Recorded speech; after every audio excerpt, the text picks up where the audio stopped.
All right. Hello, everyone. Happy New Year.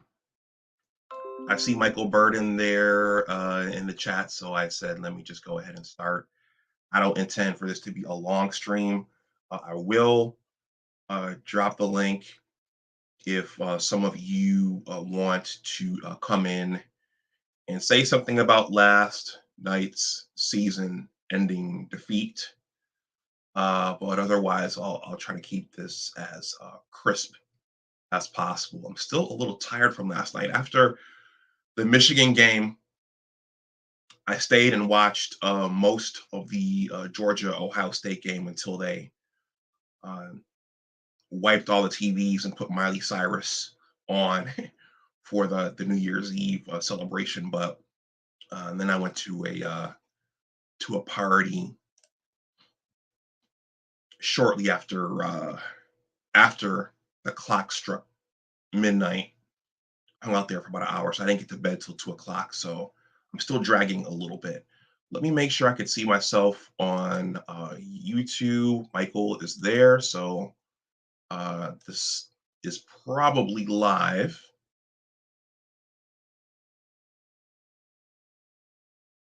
Yep, we are live. There's the thumbnail of JJ McCarthy standing with his helmet in hand, looking on at the TCU celebration. Dre Ellerby, what's going on? So we have Michael Burden and Dre Ellerby. Thank you both for being here. Okay, I am going to let me pull this up really quickly.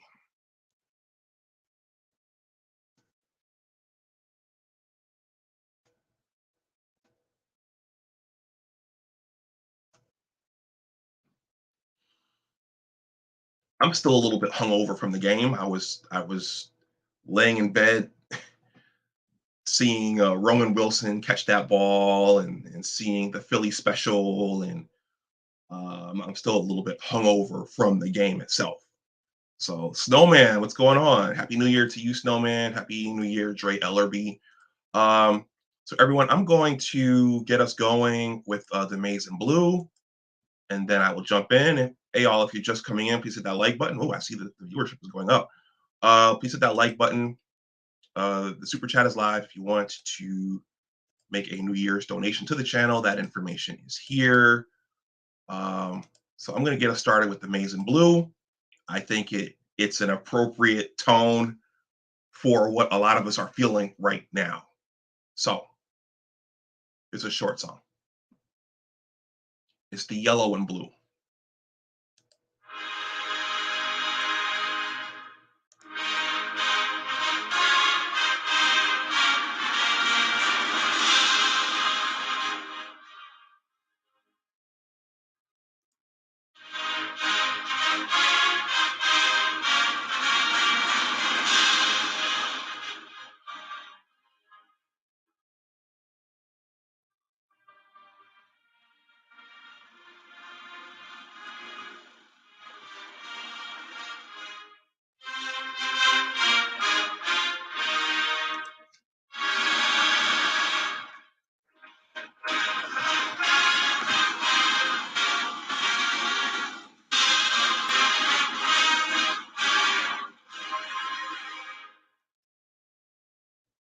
All right.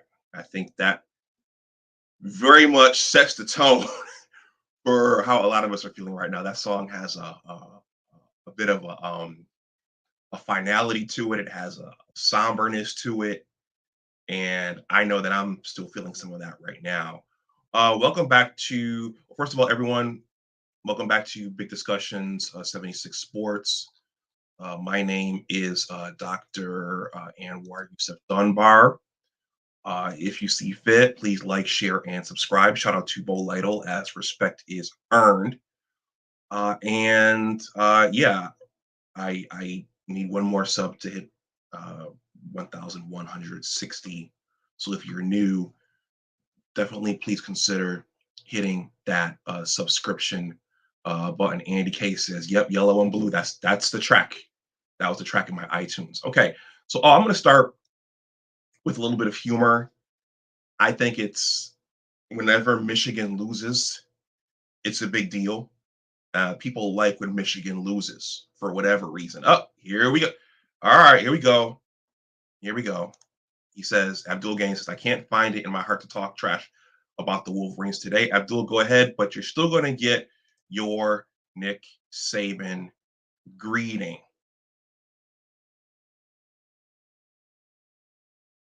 If I can find St. Nick, here we go. All right, and I'm going to continue to live that way and try to do what's right. And, you know, that's who Nick Saban is.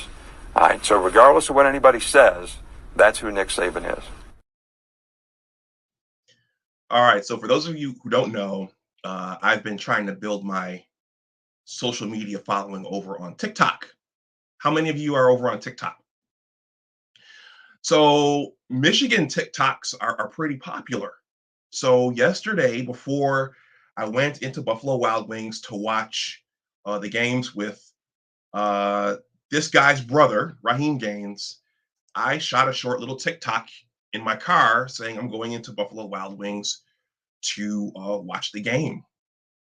Now, I was clear that it wasn't a foregone conclusion that we'd win the game and that any team can beat another team on any given day.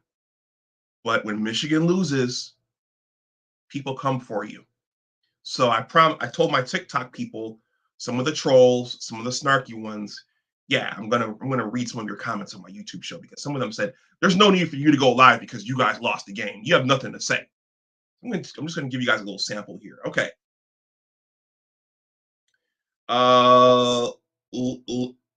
Ilio boy, Michigan can't win the big one. Curtis Jeffrey Pittman, TCU was playing big boy ball. They were all over the field, hard hitting game. Chief Pride, all laughing emojis. No one state, another bowl game blown. Okay. John Warren 706, Michigan had no chance against Georgia. Anyway, too many injuries. TCU going to get embarrassed. That's a Georgia fan. Let's see. James Hollenbach. Oh, yeah. Don't go live because you're going to look stupid. You're going to cry play by play. Okay. Let's see. User 617 with 10 more digits says no defense in any game tonight. Last two games, touchdowns every 58 seconds. D Nice 8546. Take the L, brother. Blue 191720. The winner was TCU. Bad showing from the Big Ten today. That was probably left after the Ohio State game as well. Tom Crony, tough loss. Go Buckeyes. That was probably before the Ohio State game. Let's see. Robert Bronner 927. I hate to tell you, I think TCU is going to win. I'm taking a guess. One voice of reason here. Mike, I'm almost done. Y'all leave him alone. He's just saying go blue, not calling the bad or saying there's going to be a loss. Jason Biss, 2011, Harbaugh, horrible. Bring in Miles. Shannon Scott, 30. Again, it's over for you guys. Big Dog, 1111112. Michigan is a joke. Steve, 4560. Michigan, what happened? All right, I'll stop. I'll read one more. Grief Reaper. Look, I remember when the Rams lost to New England in 2001, thought it was fixed, but it's just what happens. Sucks. I was pulling for Michigan. And then Daniel LaCosta, 7341. They tripped on a horned frog. Okay. Supercut 4T. This didn't age well. All right, that's enough. That's enough for the TikTok trolls. But the point is, people like it when Michigan lose. It's good when Michigan loses. So, for whatever reason. So, they'll come for you on Twitter. They'll come for you on TikTok. They'll come for you on YouTube. Okay. Looking at Twitter, a lot of people were tweeting last night after the game. There was a lot of reaction here on YouTube. John U. Bacon had an interesting tweet. I don't think I'll get a copyright strike for this because there's no video footage here. But let's take a look at what John U. Bacon tweeted, and then I'm going to dive into my thoughts on the game and then the stats from the game. So John U. Bacon tweeted this. 2 years ago, this one will really touch Abdul Gaines. 2 years ago, Michigan finished 2-4. Many, if not most, U of M fans wanted Harbaugh gone. He had a do or die contract and put all his chips in, swapping out 6 of 10 assistants, and it worked. U of M has gone 25-3 with 2 wins over Ohio State, 2 Big Ten titles, and 2 number 2 seeds in the college football playoff. Looks a bit different. Actually, I think we were the 4th. Yeah, we were. Yeah, I guess we were number 2 last year. Yeah, because Alabama was number 1 and Cincinnati was number 4. Okay, so that's about right. Okay. So some of the comments in John U. Bacon's mentions. Jay Wood says, "Stop always taking the long view. I hate perspective." Michael Simmons says, "Michigan has hit their ceiling. They don't have the elite talent to win it all. Great season." JT says, "I'm just going to read a few of these just so you guys can get a finger on the pulse of how the fan base is feeling after last night's loss." JT says, "Still can't win bowl games. I'll never understand why Michigan should settle for anything other than being great. One of the biggest and richest brands in football, and they refuse to do what it takes to actually win."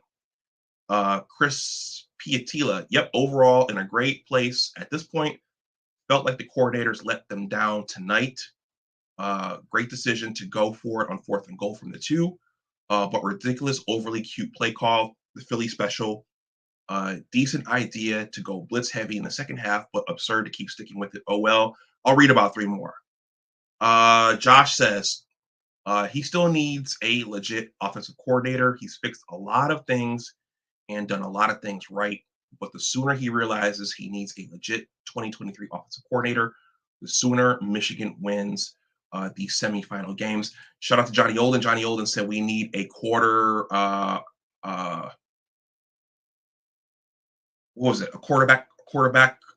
coordinator, a quarterback assistant, a quarterback specific coach for JJ. That's what Johnny Olden said. Speaking of offensive coordinators, I have this Joel Klatt drop right here. Joel Klatt raised this question earlier this season about our offensive coordinators. At one point in our meetings, I almost got a little sassy. I was like, "Stop, time out. Who has veto power?" And then he was like, "Well, no one has veto power." And I was like, No, stop. Who has veto power?" "Well, no one has veto power except for Coach Harbaugh." Okay, so I think in the post game press conference, Jim fell on his sword and took responsibility for the Philly special. So that's one of the outstanding questions from this game was who was calling the plays, who was making the decisions, who was guiding the offense last night. And I'm going to come back to that. I'll read like 2 or 3 more of these. Tony Leopard says, "Man, I've been pro Jim, but this performance was embarrassing, and it comes down to the offensive coordinators trying to go outside of what we do. We didn't have we didn't have to trick people. We didn't have to try to confuse them. If we just man up and played our ball, we beat them by 20. I tend to agree with that." 2 more. "No, it doesn't look different. 0-6 in bowls, unacceptable for Michigan. He has not won a bowl game, period. He's getting outplayed in bowl games, and he himself out coaching himself in bowl games. So no, it's still not the same." And then finally, "What hurts is that Coach Harbaugh and team did not prepare for this game. The 3-3-5 killed us early. Felt like there was too much confidence. All in the Final Four years are good." All in final 4 years are good. I'm not sure what that means. Okay, so that's a sample. John U. Bacon tweeted that. That's a sample of what the fan base was feeling after last night. So I will say a few things, and then I'll look at the stats. And then if Michael, if you want to come up and say a few words, you can do that. I'm surprised Buckeye Alex hasn't showed up here in the chat yet. I'll probably ping him. Adjustments. If you go back to my pre-TCU stream, I did read an article where Sonny Dykes, some of what he said was the run game. We have to try to stop the running game. So that was Michigan's identity this year. I mean, the passing game came on later. JJ had to rescue the team against Illinois, and JJ hit those deep bombs to Cornelius Johnson in the Ohio State game and to Colston Loveland in the Ohio State game. But our identity was still the run game. So adjustments. I've said this on this channel several times. In my opinion, the gold standard for adjusting, for coaches adjusting in a big game, is Super Bowl 25. Our Buffalo Bills ran that K-gun, no huddle offense. The New York Giants came out. Bill Belichick devised that two-man line. It slowed the Bills' passing game down for a little while. The Bills adjusted, but they adjusted late. So as I was watching last night's game, you could see Donovan Edwards getting through the line. Aside from that early 70-yard run that he had, you could see him getting through the line and then, boom, getting popped pretty much every time. So he'd get through the line and then he'd get popped.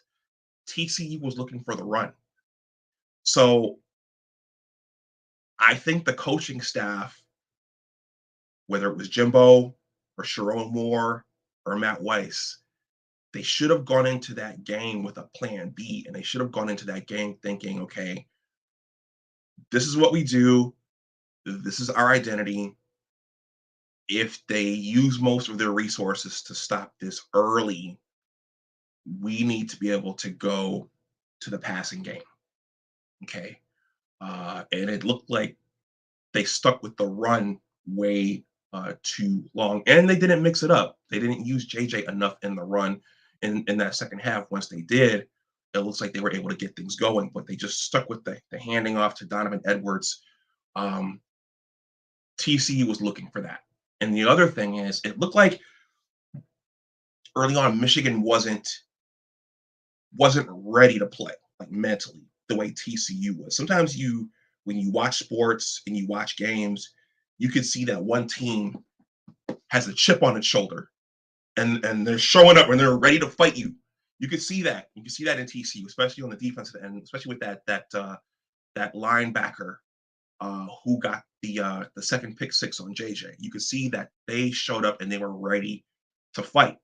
They were probably hearing the talk all week long about Michigan and Georgia, and Georgia being the best two teams in the tournament. So TCU showed up with a chip on its shoulder, and they were ready to play, and they were hungry, and they were angry. Our team didn't look that way. So I think it's incumbent on the coaching staff in a big game like that, forget the X's and O's, to let your players know, okay, we're the higher ranked team. The lower ranked team is going to have something to prove. Okay. That's something that I saw with my eyes early. I thought that the way that game, now I showed up to Buffalo Wild Wings a few minutes late, so I missed Donovan's early run. I just talked about the play calling. The Philly special, I thought that was dumb. I mean, that's the word everybody's been using for it. We were right there on the goal line. We were right there in position to draw first blood. And instead of going with our strength, which is our offensive line, that offensive line just won that award. They just won that award for the second straight year. They went with this cute trick play, the Philly special. And it's educational for me because I didn't know what the Philly special was, but now I know what the Philly special is, and I'll probably never forget. what the Philly special is. So you go with that. You don't get it. You get turned away early. There's an early momentum shift. Okay. The next one was the pick six. That was a similar throw. That's the other thing. TCU, they seem to be guarding. They seem to know that we liked those short out routes and those short comebacks. So they were guarding those. And that's what in large part led to that pick six. That kid made a good play on the ball. I have to give it to him. But then the other one I thought that really set us back early was obviously the Roman Wilson non-touchdown catch. I think that was a borderline one that the refs probably should have gave us. But then on the next play, okay, so you don't get the touchdown, but you get the ball spotted at the 1 yard line. Okay, you've got to execute that run play flawlessly. Whether it's some have said just use the quarterback sneak. I was looking and thinking, why is Khalil Mullings, why are they subbing him in here as opposed to running Donovan? And sure enough, they fumbled the ball right there at the goal line. So my opinion, we can go and dissect everything that happened throughout the game. I think at halftime, Michigan was lucky to be down 21-6. It could have been a lot worse. I didn't foresee us losing the game by 6 points. I thought it was going to go on to a blowout. But I thought the start was atrocious. Our team had to play from behind for most of the game. Our team hadn't done that all year. So that was a change in scenario for the offense. And it was also a change in scenario for Jesse Minter's defense, because Jesse Minter's defense didn't have to play from behind for the most part throughout the year. So, yeah, I think the coaching staff let us down to some degree, especially on the offensive side. I agree with Johnny Olden in that they should have had JJ a little bit more prepared for this game in terms of getting him reps during the regular season. I think that the offensive coaching staff should have adjusted a little earlier to the fact that TCU had devoted so much of its resources to stopping the run. And I just think, I just don't think our team overall was ready for that game from a mental standpoint. They fought hard and they came close to coming back, but it shouldn't have been there. It just shouldn't have been there. So salute to TCU. TCU, they came out. They had that chip on their shoulder. They played hard.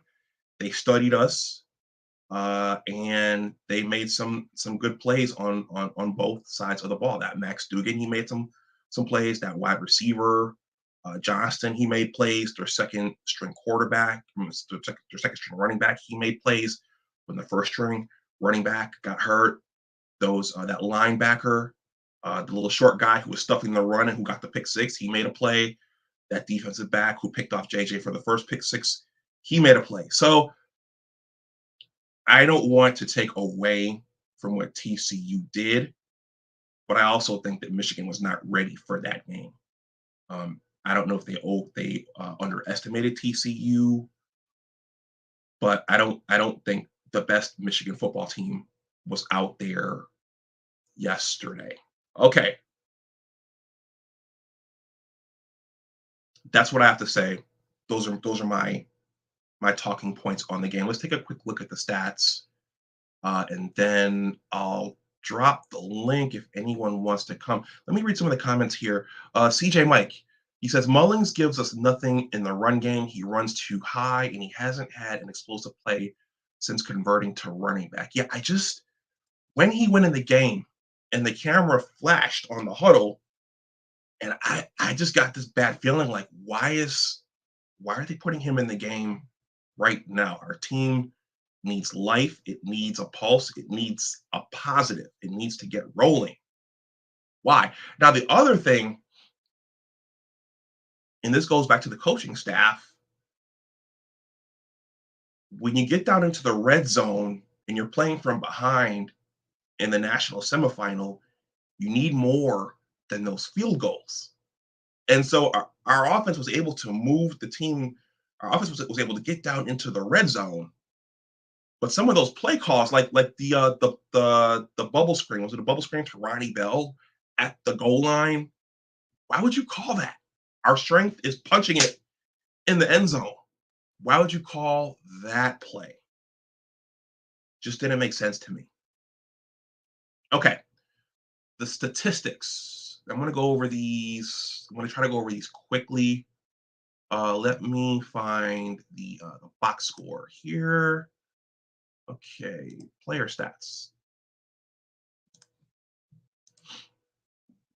And when you look at the statistics, they're pretty even.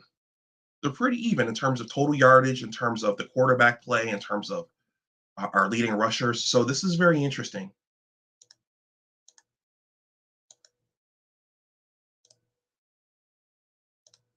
I'm going to start with the Google box score because the ESPN site is typically pretty busy. Hey, everybody, please hit that like button if you haven't. If you're new, please subscribe. Super Chat is live. If you want to donate something, that information is there in the chat as well. So the final score was 51-45. And then even then, Michigan could have, if the refs had called that targeting call, Michigan surprisingly still had life in the closing seconds of the game. We got the ball back for a final drive, which we couldn't execute, surprisingly, at the end of that game. So the final score is 51-45 TCU. Okay, J.J. McCarthy went 20 for 34 for 343 yards in 2 touchdowns and 2 interceptions. So despite everything else that happened in that game, the poor play calling,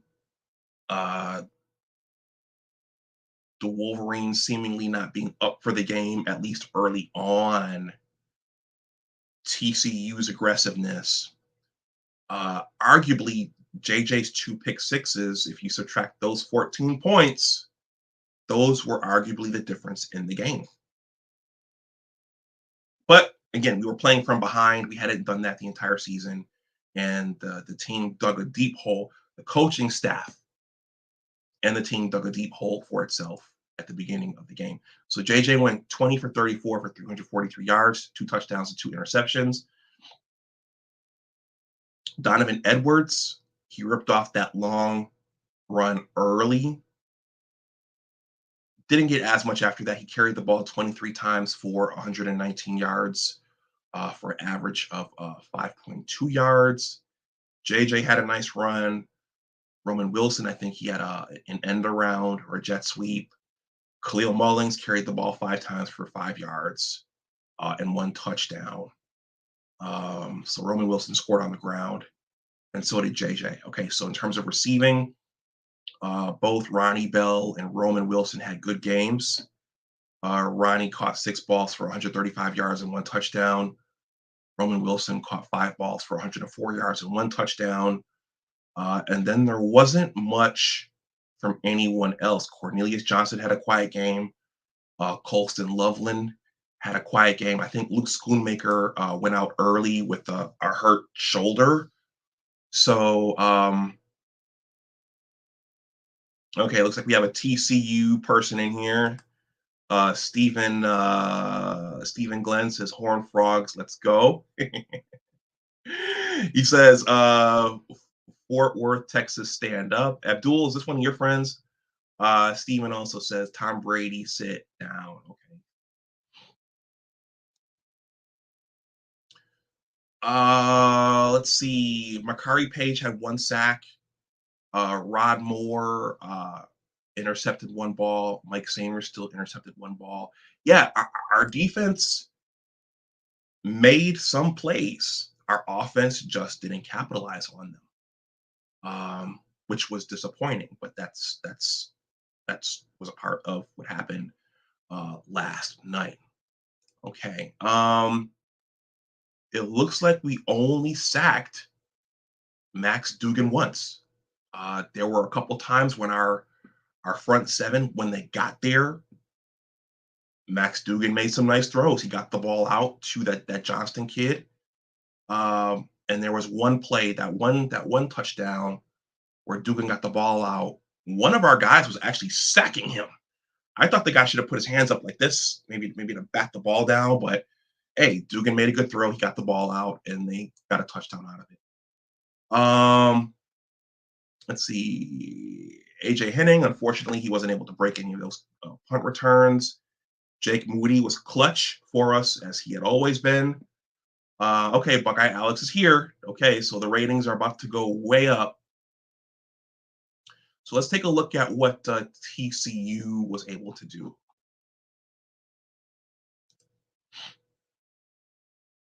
So going in, we knew that Max Duggan was a veteran quarterback, and he could throw and he could run. So Max Duggan went 14 for 29 for 225 yards and 2 touchdowns and 2 interceptions. So both him and JJ threw 2 touchdowns and 2 interceptions. And JJ actually threw for more yardage than he did. This Amari DeMarcado, he was the backup running back. So when Kendre Miller went out, their backup came in and gave them good production. So he carried the ball 17 times for 150 yards and 1 touchdown. Max Duggan gashed us. He carried the ball 15 times for 57 yards and 2 touchdowns. Okay, Quentin Johnson, here's the big one. Okay. And because Jesse Minter was blitzing so much, TCU was able to run those drag routes a la Ohio State 2018, and they were able to get touchdowns off of those and good gains off of those. So Quentin Johnston caught 6 balls for 163 yards and 1 touchdown.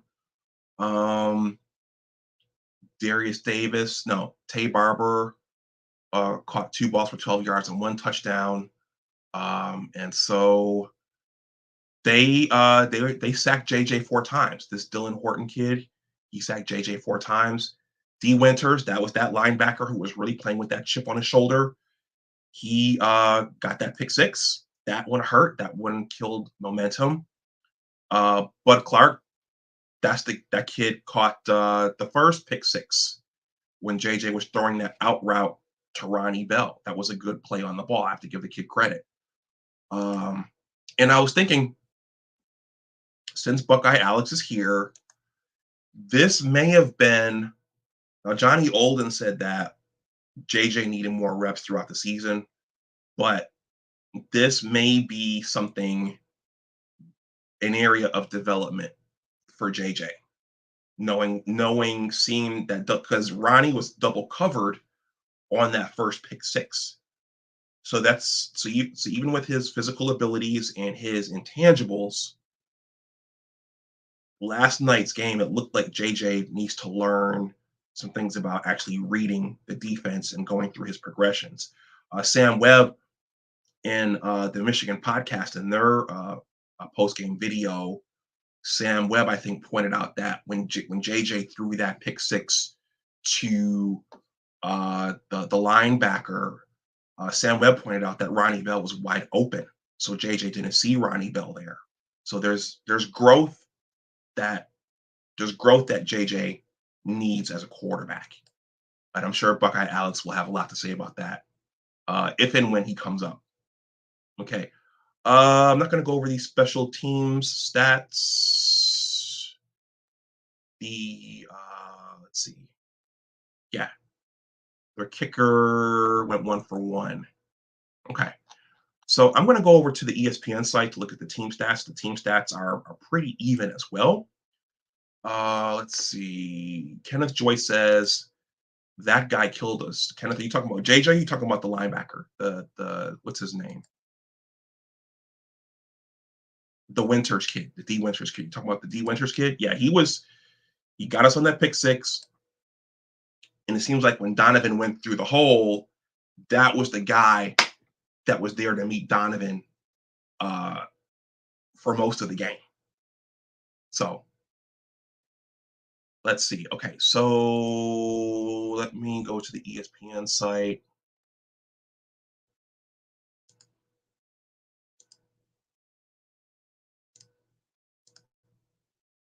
So I already went over the individual statistics. I'm going to go to the team statistics, and then that'll be it. Okay, so first downs. Michigan, we generated 25 first downs. What's with the double McNuggets? I was back up in case.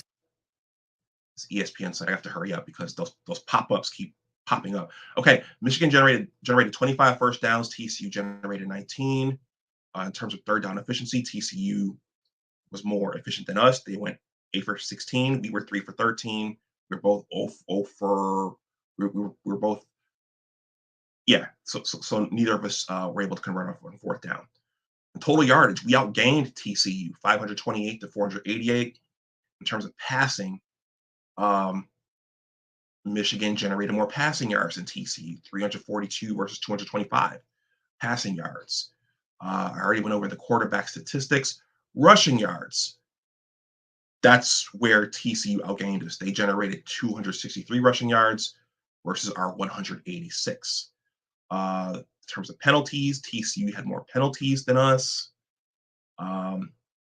Many would argue that targeting call should have been called at the end. And then finally, the time of possession. We won that.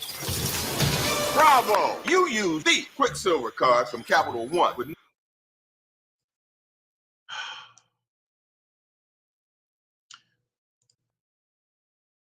me close that down.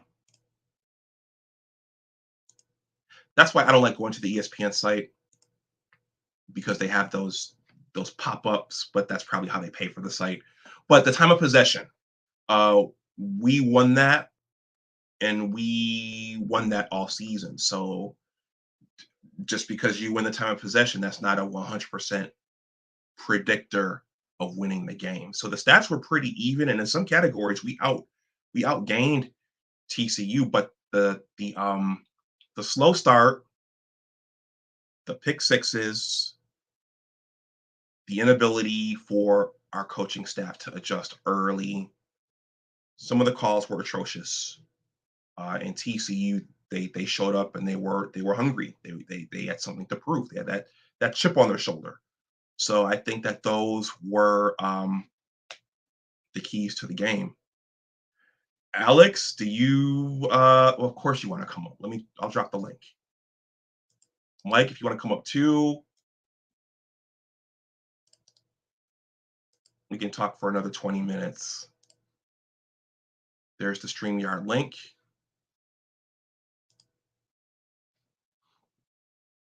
And it was a brutal game for the Big Ten. Well, Ohio State lost their game by 1 point.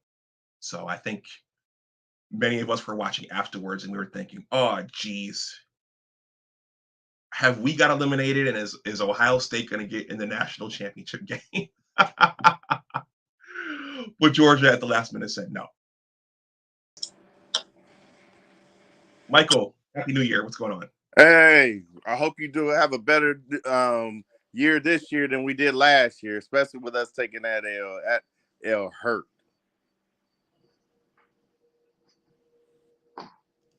Alex, go ahead. What's going on, Alex? Happy New Year, gentlemen. How's everybody doing? We've had better. I just don't like us losing, and we didn't look like us. Like my man said, those 2 pick sixes hurt. We were playing from behind the whole way, and we look kind of thirsty out there.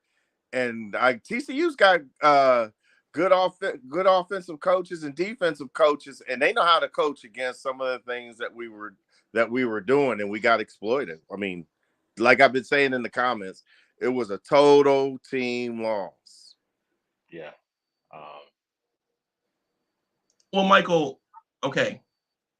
I think the slow start, the Philly special, man, that's on the hand. That blood is on the hands of the coaching staff. Yeah. That's what I say. Players, coaches, All that. Everybody got this L. Not just, we can't blame it on just one person. That's what I'm saying.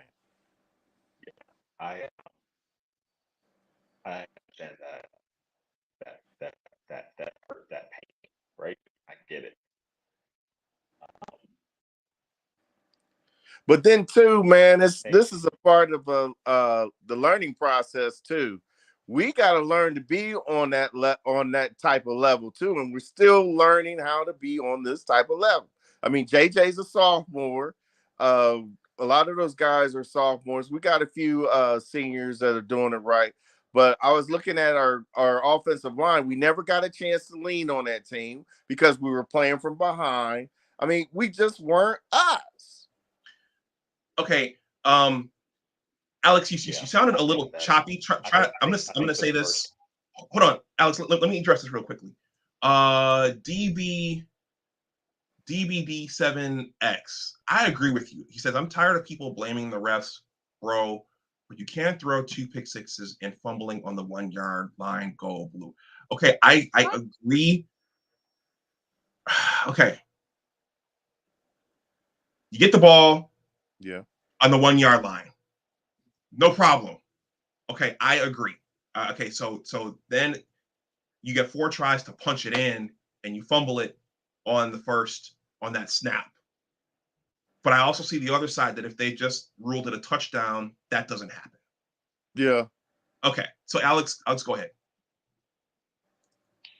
I mean, I said this before. I think when you make that switch to JJ from Cade, I've said there's going to be some growing pains. There's going to be some games that are going to hurt that hopefully the team can overcome some of the mistakes that he'll make. And I think it's interesting.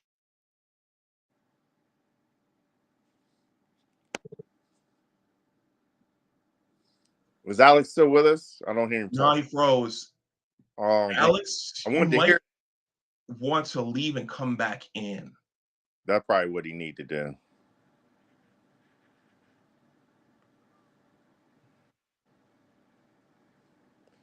Okay.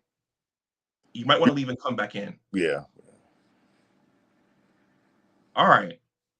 But in the meantime, he was talking about JJ, the cost benefit Yeah. analysis. There was going to be some growing pains with JJ too. I kind of allow for that because he's just a sophomore. But man, there's so much upside with that kid. I still like that kid. What was your take on him in the press conference about him saying that we're going to be back? And I noticed your video that he was the only one out there standing on the field, and a lot of the brothers was already in the locker room. I think that there were some other players out there with him. I mean, Okay. This is probably the photographer's discretion. I think that confidence is good. That saying that we'll be back. I mean, obviously, you never know what's going to happen from year to year. There could be injuries. There could be any number of things that could happen. Yeah, you're right. A lot can happen. A lot of things have to come together to make a deep college football playoff run. But the confidence is good. You like that. I just hope that he's able to take that next step, because it seemed like the next step for him is actually reading defenses, seeing where the double coverage is, Yeah, seeing where they're rotating their defense and seeing where the open guy is. right. I think that's probably the next progression for him. But they weren't used to playing behind. No, and he they was weren't. probably in his young mind pressing. But Alex, go ahead. Oh, I was just saying, I think part of it, those are just the growing pains of a young quarterback, as a full-time first-year starter. So, I think he played very, very well. And you kind of look at it, you take those mistakes off the board, it's probably a different game. But hats off to TCU for putting themselves in position to make those plays as well. I think something is very interesting about this particular game. Michigan, I feel like for the first time in a very long time, which I want to give credit to Jim Harbaugh, the staff, etc. This is the first time that they were the hunted in a very long time. They were the team that was expected to win, where they've never been the team that's expected to win. And what do you do with that pressure? I think the same thing for the team that I root for, Ohio State. For the longest time, they've been expected to win, and they came out like gangbusters when they played Georgia. It's just a different mentality. I think that's part of the next step, probably as a coaching staff, as a team, is okay. We've put the world on notice. Like the next step is we have to go win a national championship. And when you when you when you try to make those steps, it's never a leap, right? So you saw it with Georgia, where for the longest time they couldn't beat Alabama, right? Excellent point. And then they broke through, right? Yep. And with even with Ohio State, when they played Clemson, I want to say it was Deshaun Watson's, I think, sophomore year, right? We didn't even score. But then we had to take the next steps to end up winning a national championship. We had to go back to the drawing board. We had to come back and make some changes. And I feel like Michigan's kind of in that place, which is actually, I think that's actually a good thing, right? Because I agree. We you're are good enough to like get Alex. there. You're good enough to get there, right? But Yep. that next gear, do you have it to compete with?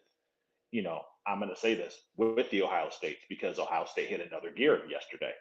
TCU was in another gear yesterday. Georgia hit another gear yesterday, but Michigan didn't.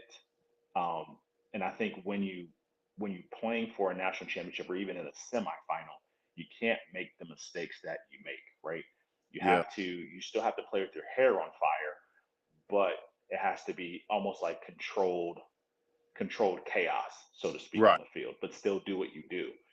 And I don't necessarily feel like that's what they did in that game. No, Because I know what they are. I know what they are, but I didn't see, like everybody's saying, I didn't see it yesterday. Like I didn't see that, you know what, when everything else fails, we're gonna line up and we're just gonna be better than you.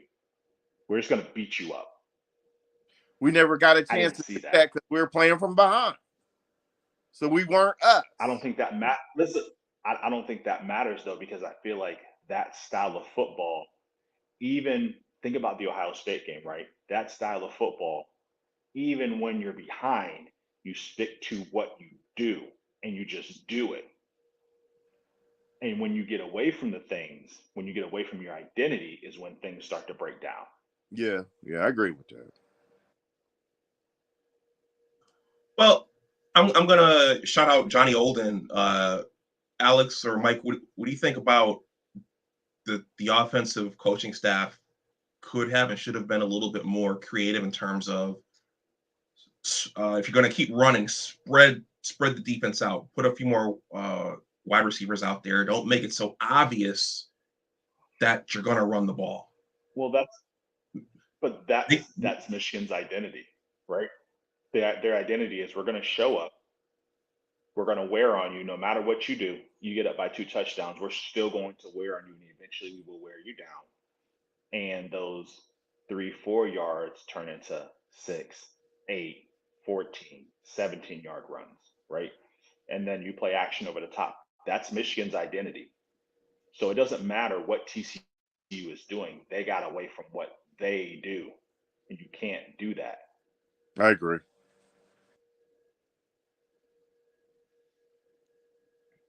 And listen, I also think, take it for what it's worth. Those two picks, right? Next year, let's kind of forecast this out. Let's say that, obviously you're going to rebuild the offensive line, because some of those guys are going to go to the NFL. You still have a young defense.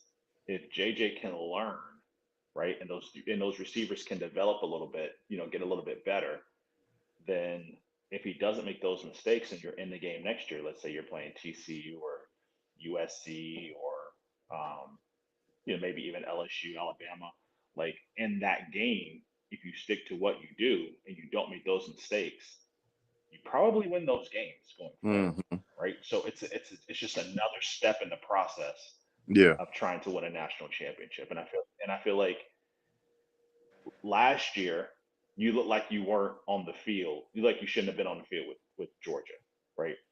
This year, it's okay. We got away from what we typically do. We made some mistakes. All these things. I feel like last year, I'd be more worried if you got on the field and it looked like you did last year versus this year. Okay. If you got on the field, you made mistakes, things that are correctable, right? Things that you can look at in the offseason and say, okay, we need to work on reading defenses. We need to work on this. We need to develop our wide receivers. We need to make sure that we're a little bit more exotic in our offensive packages. Maybe throw some wrinkles in there, things like that. Like those are things that you can go and fix in the off season versus man, we shouldn't even been on the field with those guys. So that's like to me, that's the best part of although like you can always learn more from a loss than I think you ever can from a win. Yeah.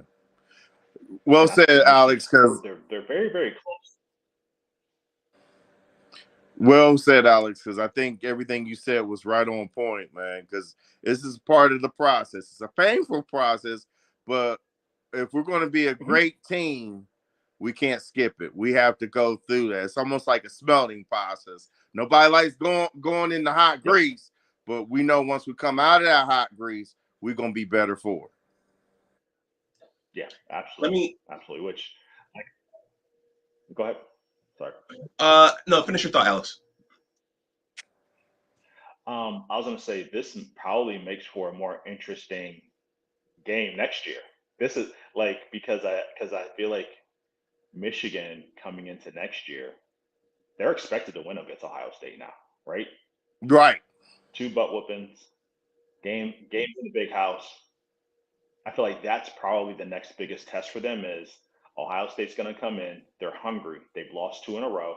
They want this game, right? They want this game. And what you said earlier, Alex, applies to that because we're the hunted instead of being the hunter. Exactly. And I feel like almost the roles have kind of been flipped where Ohio State's now going to be the hunter, Michigan's going to be the hunted. And what do you do in that position? I feel like if they can figure that piece out, right? That I feel like that's probably like the final test for them to overcome the things that kind of happened yesterday in order for them to win a national championship. So next year is going to be very interesting to see how that plays out. Well, we're just gonna have to subscribe to our own philosophy. If you stay ready, you ain't gotta get ready because we'll always have that hunter's mentality because a hunter versus a hunter, the more experienced hunter always wins. And that's what we got to do. That's a part of that learning process of how to win on championship level. We got to do that. Let me read this super chat. Thank you, CJ Mike 1024 for the $5 super chat. He said that next gear not only starts with coaching and development, but also recruiting. Michigan has to find a way to up its recruiting. What do you guys think about that? Well, I agree wholeheartedly. Yeah, I say this. I think I don't necessarily know if I agree with that. I think maybe in certain places, right? But they've upped their recruiting. Okay. Now they stopped getting. I think maybe you can make that argument outside of all the legacy kids they get because they get a lot of legacy kids that end up being, NFL players. But I also think Michigan's done a very good job in the transfer portal, bringing in players who are ready to play and make an impact on the field immediately. I think they've done as good a job as any other, probably one of the best jobs in the country at identifying talent, bringing it in and putting it on the field immediately. So I think overall, long term, yes, you want to see that, right? Because you want to bring kids in and develop them. But it's kind of like an argument that's going on among college football right now is it better to recruit a guy who might have played at a small school who's ready to make that jump up to a big school versus who's ready to play now versus bringing in a freshman, putting him through a weight program, maybe redshirting him. He's probably not going to play his freshman year, and he probably won't see the field till late his sophomore year, junior year, right? So I think that's kind of the argument. But I feel like Michigan's done a very good job of hitting that transfer portal, and they swung and they've hit every single time they jumped in there and got a guy. Well, Let that's me. him bringing his NFL chops to the game, because it's a great balance in that. Great balance in that. You got to be able to do all that to be able to survive in today's college football, and you got to constantly recruit the kids that's already on the roster on why they should stay with the program, stay within the friendly confines. So it's something every program's going to have to learn to do. I mean, we in new waters, man. I'm going to read some of these comments here because Mike, I think Abdul actually agreed with you. And then I'm going to ask both of you guys something about what Johnny Olden said. So, Michigan man Jason says 2 pick sixes, the fumble on the 1 yard line, 2 Edwards fumbles. It seems Michigan didn't play with what got them here and got sucked into Big 12 air raid style defense was getting torched. Yep. He also says, don't forget about the Wilson TD that was taken away. Refs were so bad. And then Abdul says, TCU was accustomed to playing in and winning frenetic games. I'm still shocked Michigan did not have the lead at all. The Big Ten is at the precipice of a national title. I truly feel that way. That's not the comment where he agreed with you. It was, I thought I saw him agree with you about being the hunter and the hunted. Oh, here it is. Yeah, he says, I agree wholeheartedly with Michael on the hunter's point. So, Alex, I eventually want to ask you about the Georgia-Ohio State game, but Johnny Olden suggested that Michigan needs a passing game coordinator. What do you think about that? Does Ohio State have one, or does Ryan Day do all that himself? They have a passing game coordinator by title, but I don't.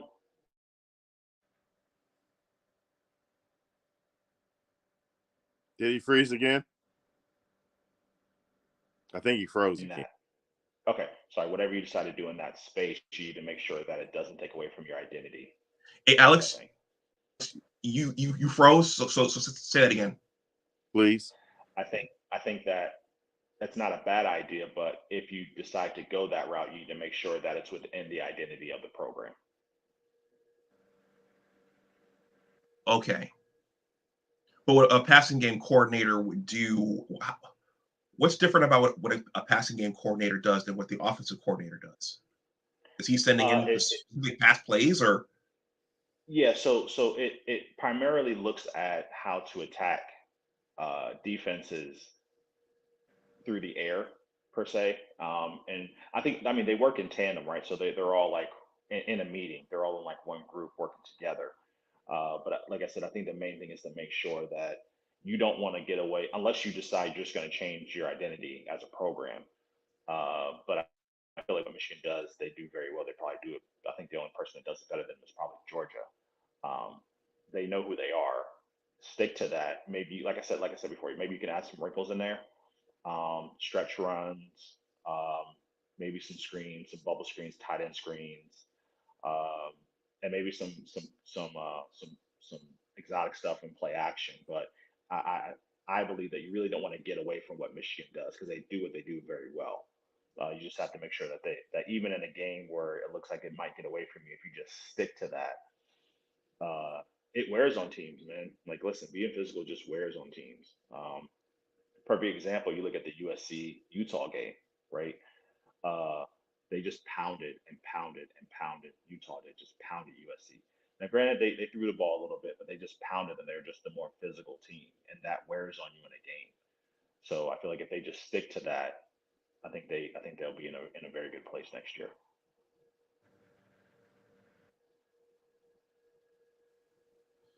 Okay, Alex, do you want to say a few words about what happened in the other national semifinal game?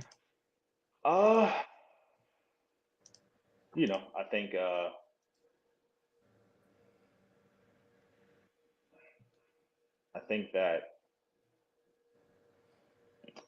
think if Marvin Harrison and Kate Stover and our 2 running backs aren't hurt, we probably win that game. I think if Jesse Merkel gets another shot at that kick, he probably makes it. But when you swing when you're in hostile territory like that, you're basically in Georgia's backyard. You're up that much in the fourth quarter. You got to find a way to pull those games out.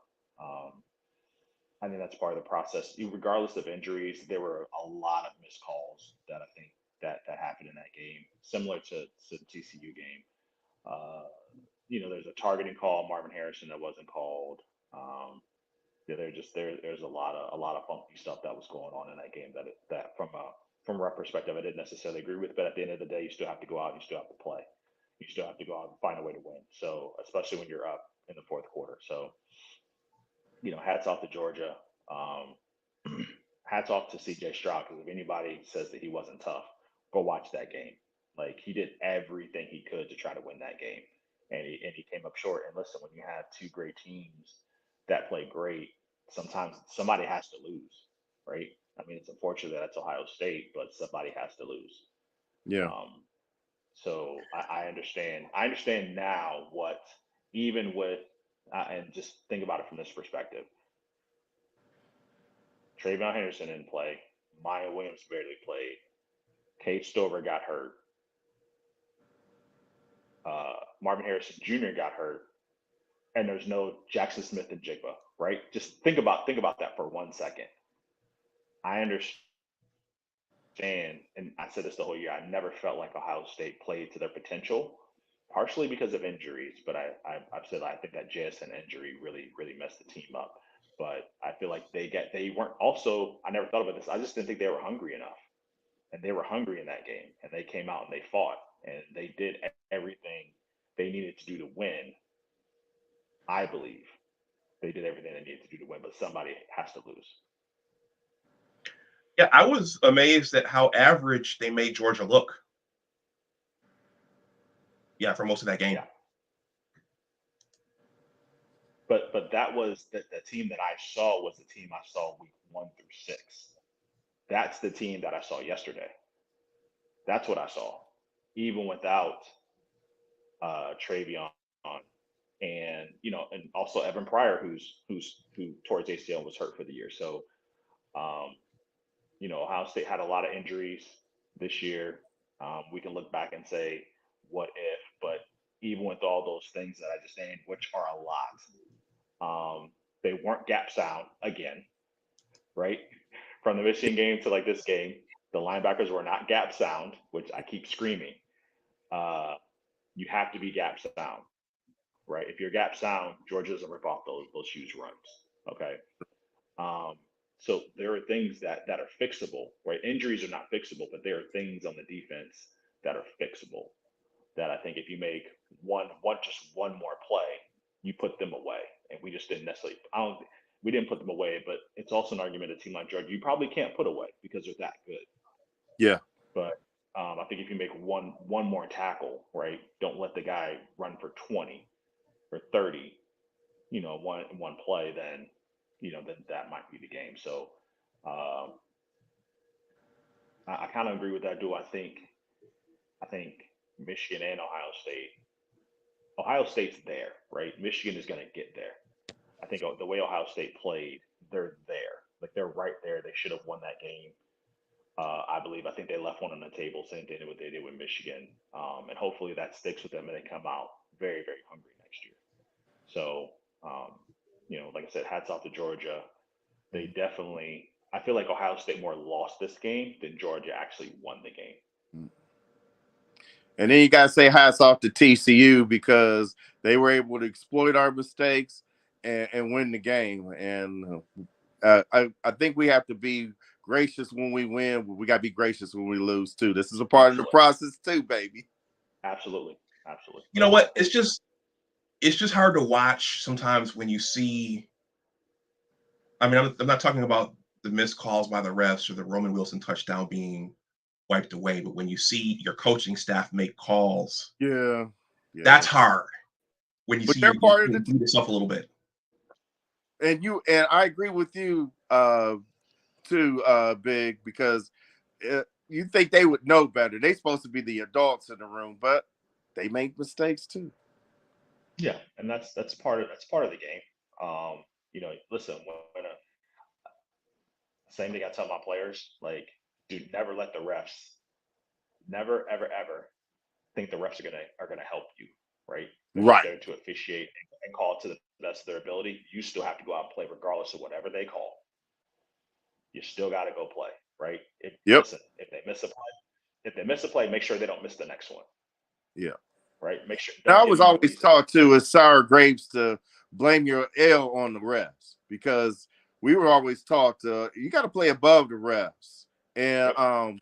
if you're good play, then the refs ain't gonna matter anyway. Yeah, I tell my kids, play like the refs aren't even there. Play like Mm-hmm. they're not there. Like, you hear the whistle, stop, but play like they're not even there.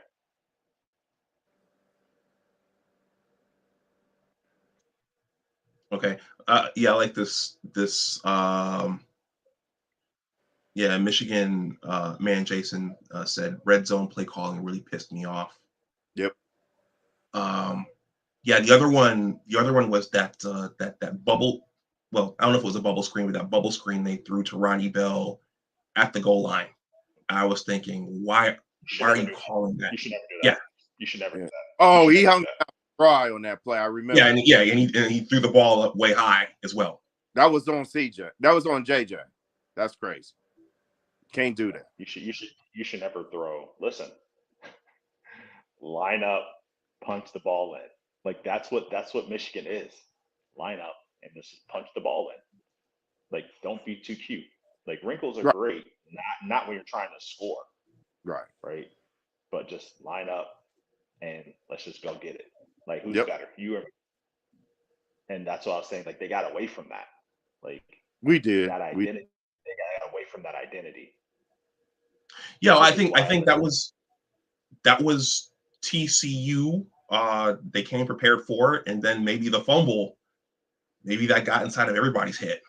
You know.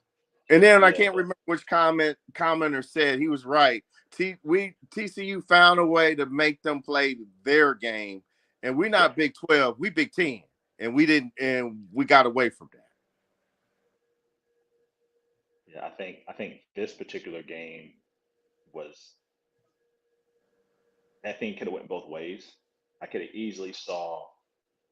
I think Michigan just, like I said, stuck to what it was going to stick to. It's not like they're eventually going to wear them down, right? Because, I mean, you said it before, Mike. When you start wearing, you get a 10-minute possession. Your offense is now cold. Like, all those things kind of come into play as to what Michigan does. And the moment you get away from that, it's, like, Ohio State can play that style of football. Shoot, Maryland can play that style of football, right? Hats off to them. They had a great season as well because they got a bowl win. But Michigan's not built for that. No, That's not what they do. no, it's not. Weston Sloan says the 2017 year when Oklahoma played Ohio State prepared us for the playoff. Michigan has to schedule better opponents in the non-conference phase. That's another thing I thought about last night was that we also, I mean, the front end of our schedule were all cupcakes. So maybe that's something else that came back to get us. Yeah, but you schedule those out so far.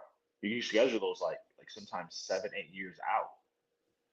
So I mean I mean, I understand the point, but, like, for instance, let's say, Colorado State had a I don't know, a 9-3 year, and you put them on the schedule for 2028, and then all of a sudden they take a dive and they're, I don't know, 3-9 for the next 4 years, and now you're playing a crap team. So those things are kind of like hit or miss with scheduling wise. So now, granted, there's no excuse for playing UConn.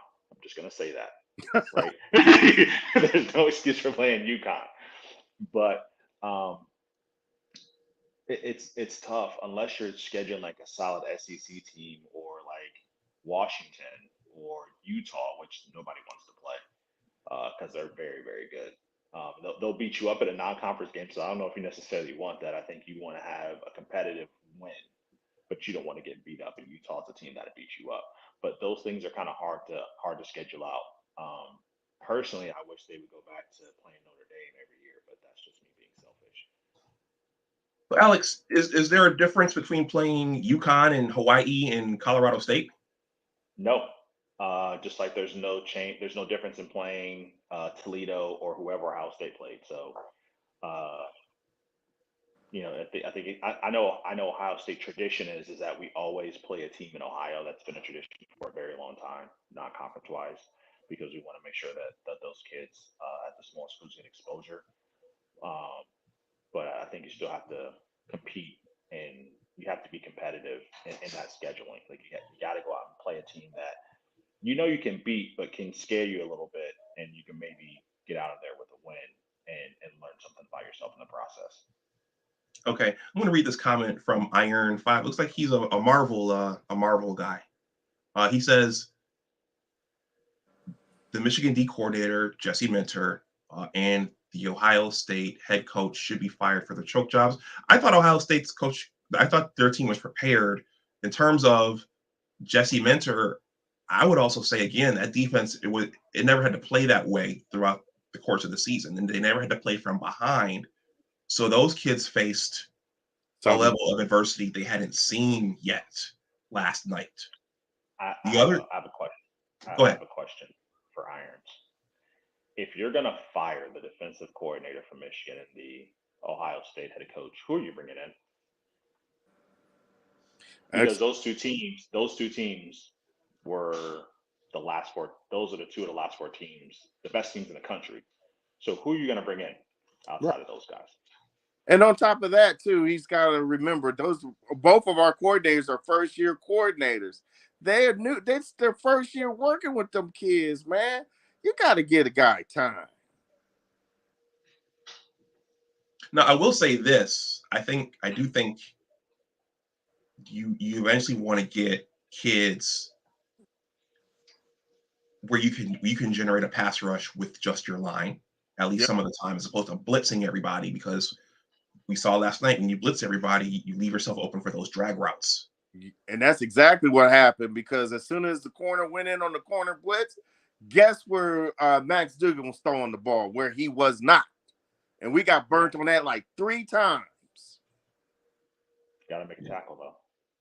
Yeah, that too, but That's we true. still got burnt. That's true. Yeah.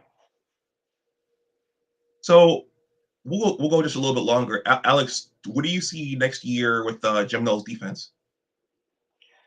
Will it be better? I believe so. I think that first year, first year is always rough. You don't get your players, and you really have to give them probably like 5 years to really see if it works. Because 5 years gets a full recruiting cycle. You really get your guys in. You get your transfer portal guys, and so I think that's probably a good amount of time. So I'd say, for the most part, I'm pleased with what he did as a defensive coordinator. At the same time, you got to get better. So our starting linebacker, one of them was a converted. This is his first year playing linebacker full time. He's a converted running back. We have a couple of those guys, and we recruited linebackers very well. So Gabe Powers, CJ Hicks, those guys should be on deck next year. And the linebacker core will probably be back. I don't think Tommy Eichenberg's going to go to the NFL. He could, but I don't think he will. And we just have to really develop that secondary. I think that secondary is really hurting us right now. So I don't know if you're going to go transfer portal route. I know Ryan Day doesn't necessarily like to do that. He likes to stick with his guys that he recruited. And we'll see. We'll see what happens. But I think if you're better in the secondary and the linebackers make 1 or 2 plays, it's the national championship is in the palm of your hand. Because I feel like we would smoke. I feel like we would smoke TCU if we would have played them. So just like I feel like Georgia's going to smoke TCU, but who knows? They might give them a game, and everybody's wrong. But I also looking at we have a quarterback battle next year, so my money's on Devin, but who's going to be a sophomore. So Kyle McCord is going to hit the transfer portal? I think the smart bet is you start Kyle and see what happens, and if you got to bring in Devin, you bring in Devin. Kyle McCord's a really really talented thrower, just like CJ Stroud. He's a very very talented thrower, and he's even kill. Like he doesn't get high, he doesn't get low. He just stays at like 7 all the time. So I think Devin is more JJ-ish, but also Okay. can sling the ball. He's more JJ-ish, but is a better passer than JJ is. So at least coming out of high school, he's a better passer. So I think that's something you got to get shored up, and then I think everything else it kind of speaks for itself. You gotta figure out the offensive line situation because we're gonna have a bunch of losses there that'll go to the NFL this year. You got the quarterback. I think running back will be fine. Wide receiver will be fine. Tight ends will be fine. But I think the defensive back and the quarterback is probably my main concern going into next year. Now, you guys going to get Stover's cousin coming in? Is he signed? Yes. Okay. From Big Walnut, where I coached. Okay. Yep. So Alex, Irons says as long as Ryan is there, Ohio State will continue to choke in the biggest moments. Prime example, 2nd and 5 in the 4th, you tried to be cute and took a huge loss. I agree. I mean, but I'm not gonna say he's when in those games he choked, because you could argue if in 2020, if our whole team doesn't have COVID, we probably beat Alabama, right? So I mean, you can have it both ways. I think for the most part, when you're on top for so long, and I've said this before earlier, when you're on top for so long and you're no longer the hunter, you become the hunted. It's different. And when kids are coming in, especially in today's game, the hunger isn't necessarily there because other things are attached coming to that school. Other things are attached playing football, and I feel like it takes away from really focusing on the game itself. With that being said, you still got to go out and win. You still should have probably won that game against Georgia. But like I said, I'd rather have a choke job than be, I don't know, Maryland or even Penn State or any other team in the country besides TCU and Rutgers. Georgia. Rutgers, right? Boston College. Right. I'd rather be Ohio State, choking in the 4th quarter against the national champion than be those other teams who don't even have a shot to play for the national championship. Yep. And it teaches us too that we can't get too spoiled with our situation. I mean, yeah, we all get mad when we have to take that L, and it don't taste good going down. Hell no, it don't taste good going down. But we can't still take away from the fact that both Ohio State and Michigan both had great seasons, and we still got room to grow, and we can have a great season next year, and hopefully we go a little bit further.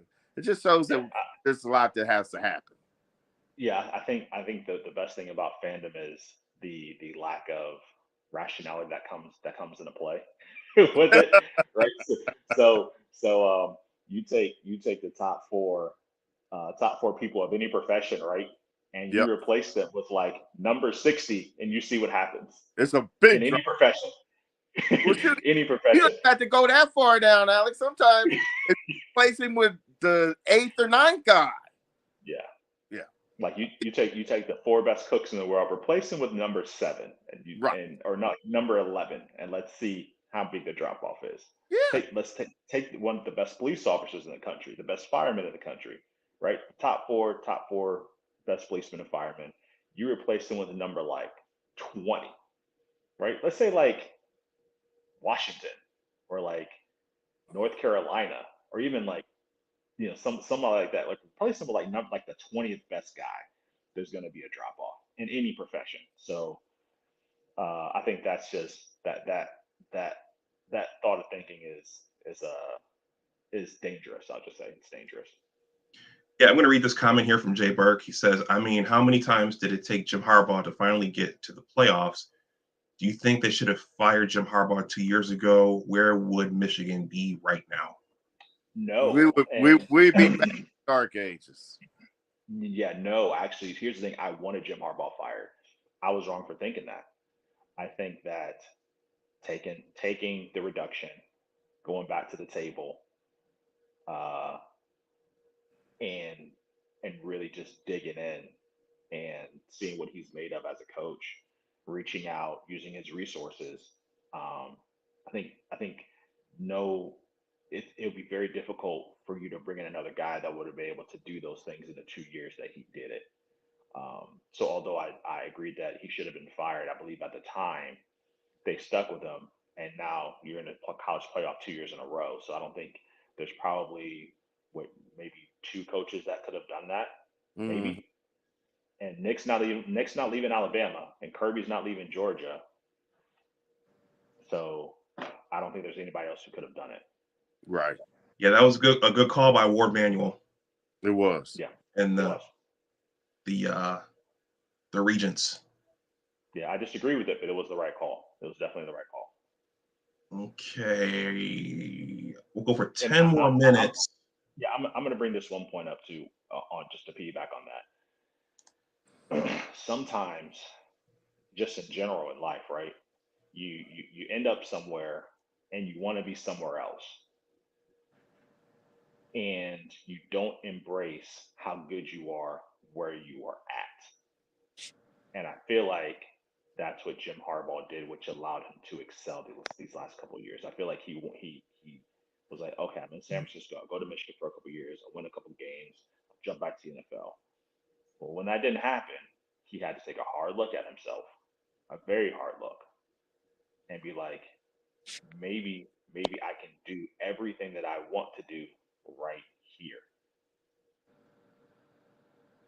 And I feel like that particular change is probably what accelerated this process so quickly. I feel like for the first time, he wasn't making a lot of money, and he just, he worked himself to the bone and did everything that he could to try to win at Michigan, which the product on the field now shows that. I don't feel like he did that the first couple of years. I feel like he was kind of half in, half out, and I don't feel like he's that way anymore. Okay, Cornell, I agree with this. He said always take those 3 points if your offense can't get the ball in the end zone, especially early in the game. It can be the difference whether you win or lose. Yes, I would have gladly taken 3 points instead of the Philly special. He should have took the 3 in that first drive instead of getting cute. But, that's a part of the process. All right. Do you gentlemen have anything else? We're at 1 hour and 22 minutes. Nope, I'm good.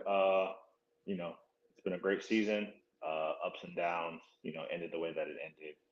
I believe I kind of agree with that duel for once. I think the Big Ten is in a place where, we're going to see a national championship sooner rather than later. So much respect to Georgia, much respect to TCU. I hope it's a hell of a game. I'll definitely watch. But I think this year, at least for Ohio State, I think this was the year where they could have if they were going to win it. I feel like this was the year that they were going to win it, with all the question marks going into next year. So as far as Michigan's concerned, I feel like they're in a prime position to win it next year. So we'll see what happens. Exactly.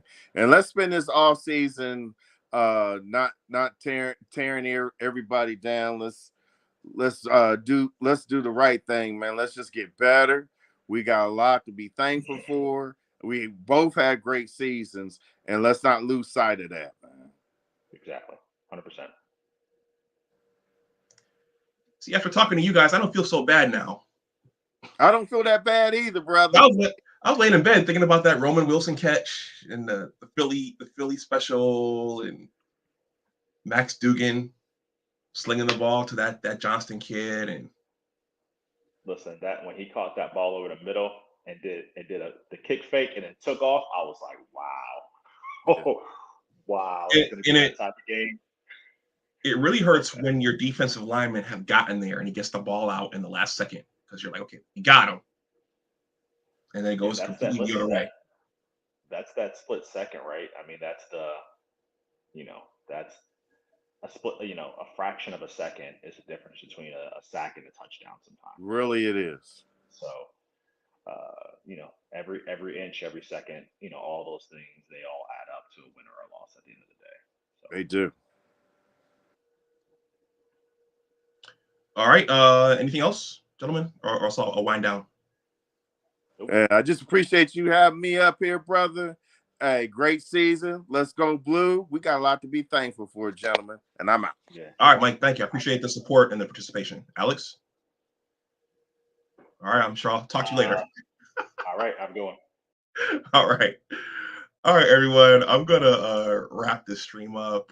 Wow, see, it's good when Michigan loses. I got a nice turnout for this stream. As long as you're winning, everything is kind of, yeah, whatever. But when Michigan loses, it's good for business for whatever reason. All right, everyone. Okay, please like, share, and subscribe if you're new. If this is your first time here, definitely please hit that subscription button. That helps the channel, helps me out. Wow, now the football season's over. I'm gonna see if I can do some basketball, to Michigan basketball, and also the spring game is gonna be here in 2 months, so maybe I'll try to go to the spring game this year. So even though the season's over, there will still be stuff to cover. And I will be releasing promotional content for my book project. I'm going to be really quick here, and then I'm going to shut this down. For those of you who don't know, for those of you who are new, I am a writer, and I am working on a sports-related book. This is my newsletter. This is the Big Words LLC Newsletter. There's a 2-paragraph greeting there, and then there's a subscription button there at the bottom. You just enter your email address in there, and you're signed up. It's that simple. As my former physics teacher used to say, you're under no pressure to do so, but that would help out quite a bit. I'll talk about my book in the newsletter and other writings. I have 2 blogs, so I'm a very busy guy. And I think about other things besides sports, just like Steve Dace from the Michigan podcast. So please consider signing up. The link is here. The link to my newsletter is here. And actually, while we're here, and since I mentioned it, I'm really shifting into promotion mode. So this is my book project that engineers a Western New York basketball story. I'm just going to show this really quickly. This is in the description box below in case any of you want to take a look at it. This is from my Reddit blog, and there's promotional content here beneath this overview, videos and essays. Some of the videos are on this channel. These are the essays, and then there's a comment section at the bottom. So this is below. The link to this is below in the description box as well, in case you are curious to read about it and to learn some more about it. Anyway, I'm going to wrap this up. Everyone, the link to that is here, and it's also in the description box. I'm going to wrap this up. Thank you to all of those of you who supported on this holiday. Thank you for that super chat from I think it's gone. Oh, there it is. CJ Mike 1024. Thank you for that generous super chat. If you're watching in the playback and you want to make a donation to the channel, my Cash App and PayPal are below in the description box, and you can also leave a super thanks. So with that, everyone, enjoy the rest of your day. And thank you to Mike and Alex for adding that perspective on last night's loss, because it was a gut-wrenching game to watch, and it was difficult to watch, and the outcome of the game was very difficult. And you just don't want to see your team beat itself. Salute to TCU. The Horned Frogs played hard, and they schemed well, and they game planned for us, but you just want to see your team play its best game. All right, everyone, go blue. And as always, remember that your attitude determines your altitude, and always try to do your best. Look out for more content on this channel. Take care, and I will talk to you the next time. Happy New Year. Bye-bye.